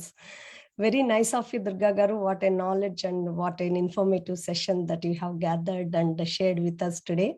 Appreciate your time coming on to our NATS platform. And ఏమంటారు చెప్పాలి అంటే కనుక vote of thanks చెప్పే ముందు I just wanted to appreciate all the women here and all the participants who spent couple of hours. Definite గా చాలా నేర్చుకుని ఉంటారు. మనం ఉమెన్ అనగానే ఒక మంచి మర్యాదపూర్వకమైన లెసన్ చిన్నప్పటి నుంచి ఇన్వైట్ చేసుకుంది. ఫైనాన్సెస్ మనకి వద్దు, మనం వెళ్ళొద్దు, దూరంగా ఉంటే మంచిది, వెనకుందాము, ముందు మన కుటుంబంలో నాన్న కానీ అన్న కానీ భర్త కానీ వీళ్ళు చేస్తూ ఉంటారు. వెళ్లకుండా ఉండడం అనేది మనకి నేర్పిస్తూ వచ్చిన ఇది. బట్ ప్రపంచం మారిపోయింది. ఇప్పుడు ఇద్దరు కలిసి చేసుకుంటేనే కుటుంబానికి అది ఎంత అవుతుంది. ఎంత నేర్చుకున్న ఐటీలో ఫాస్ట్ అవనివ్వండి, డాక్టర్ అవనివ్వండి, లాయర్ అవనివ్వండి, ఏదైనా ఆడప్పటికీ ఫ్యామిలీ ఫైనాన్సెస్ వచ్చేటప్పటికి మర్యాదగానో ఇష్టంగానో అయిష్టంగానో వెనక్కి ఉంటూ ఉంటాం. బట్ అట్లాంటిది ఇవాళ స్టార్ట్ చేసాం. Covid is such a situation that everybody has to have minimum ఏమంటారు, మన కాళ్ళ మీద ఒక్క వ్యక్తిగా బ్రతకడం అనేది నేర్చుకోవాల్సిన అవసరం ఈ రోజు వచ్చింది కోవిడ్ మూలంగా. ఇదే కోవిడ్ ఎన్నో విషమ పరిస్థితులని, ఎన్నో ఛాలెంజెస్ తో పాటు ఎన్నో ఆపర్చునిటీస్, ప్రతి ఛాలెంజ్ని ఒక ఆపర్చునిటీగా తీసుకోవడం అనేది ఒక అవకాశంగా ఉంది. సో ఈ ఇదిలో మనం ఈ ఫైనాన్షియల్ ఎడ్యుకేషన్ నేర్చుకోవడం అనేది చాలా చాలా అవసరం కూడా ఇప్పుడున్న పరిస్థితులకి. ఈ రకంగా నాట్స్ ఇలాంటిది చాలా ఇంపార్టెంట్. ఈ ఎడ్యుకేషన్, ఈ హెల్ప్ అనేది ఉమెన్కి ఇవ్వాలి అన్న ఉద్దేశంతో plus at the same time ఈ ఇయర్ నాట్స్ ఉమెన్ చైర్ అండి, చైర్ ఉమెన్ ఫస్ట్ టైము ఒక ఉమెన్ నాట్స్ కి చైర్ ఉమెన్ గా అయ్యారు. అరుణ గారి ఆధ్వర్యంలో ఇలాంటి కార్యక్రమాలను ఎన్నో చేయాలని ఆలోచిస్తూ ఇది మొదటగా మొన్న ఏమంటారు ఉమెన్ అవేర్నెస్, డొమెస్టిక్ వైలెన్స్ తో పాటు ఈ ఫైనాన్షియల్ ఎడ్యుకేషన్, ఇట్లా ఎన్నో ఎడ్యుకేషన్ ఓరియంటెడ్ ప్రోగ్రామ్స్, ఉమెన్ కి మోటివేషన్ ఇవ్వాలి, నాలెడ్జ్ ఇవ్వాలి, ఇన్ఫర్మేషన్ ఇవ్వాలి అనే ఉద్దేశంతో చేశాము. ఇవాళ చాలా బాగుందండి, చాలా మంచి ఇన్ఫర్మేషన్ షేర్ చేశారు దుర్గా గారు. Thank you, really appreciate. So అందరూ పార్టిసిపెంట్స్ చాలా మంది చూస్తూ ఉన్నారు. అందరూ కూడా ఇవాళ నాకు అనిపించిన దాంట్లో ఒక్క పాయింట్, ఒక discipline, one point that you can start taking today with you too, అంటే మీరు ఇప్పటివరకు నేర్చుకున్నది, చెయ్యింది, తెలుసుకున్నది ఈ రోజు కార్యక్రమం ద్వారా లైక్ ఏమన్నారు డిసిప్లిన్, బ్రష్ చేసుకుంటున్నట్టుగా మనకి 6 నెలలు కంటిన్యూస్ గా చేస్తాం కదా, ఒక హ్యాబిట్ అవుతుంది అని. సో అట్లాంటిది ఒక మంచి పాయింట్ తీసుకొని start with one thing and get that habit from NATS stage to your thing and grow in to that and become independent, financially independent and all the family world ని కూడా మనం ముందుకు తీసుకెళ్దాం. So with that I really appreciate all the women participants and the conductors and definite గా NATS stage ని appreciate చేస్తూ NATS women chair Aruna Ganti గారిని, అలాగే ప్రెసిడెంట్ విజయశేఖర్ అన్న గారిని అప్రిషియేట్ చేస్తున్నామండి. వారికి మా ధన్యవాదాలు, అలాంటి ప్రోగ్రామ్స్ ని ఇలా గ్లోబల్ గా షేర్ చేయగలుగుతున్నందుకు. తర్వాత మా వెబ్ గురువు గారు సుధీర్ గారికి మా ధన్యవాదాలు మా టీం అందరి తరపున. నెక్స్ట్ ఉమెన్ టీమ్ అండి, చాలా మంది పార్టిసిపేట్ చేశారు. ఇది చూస్తే ఒక 2 hour program, but it lots of coordination, right content, right people, right timing, right management, everything. So I really appreciate all our team members, Bindu garu, Geeta గారు, ఉమా గారు, లక్ష్మి గారు అండ్ జయశ్రీ గారు. I really appreciate all the team members for making this a wonderful event and all the participants and everybody have wonderful time and thank you. And this is just the beginning. Keep watching for all the upcoming programs and flyers. As Lakshmi gar shared chestnut, we are going to continue this education to next level and looking forward to for the next event. Thank you so much. Have safe and wonderful weekend. Thank you.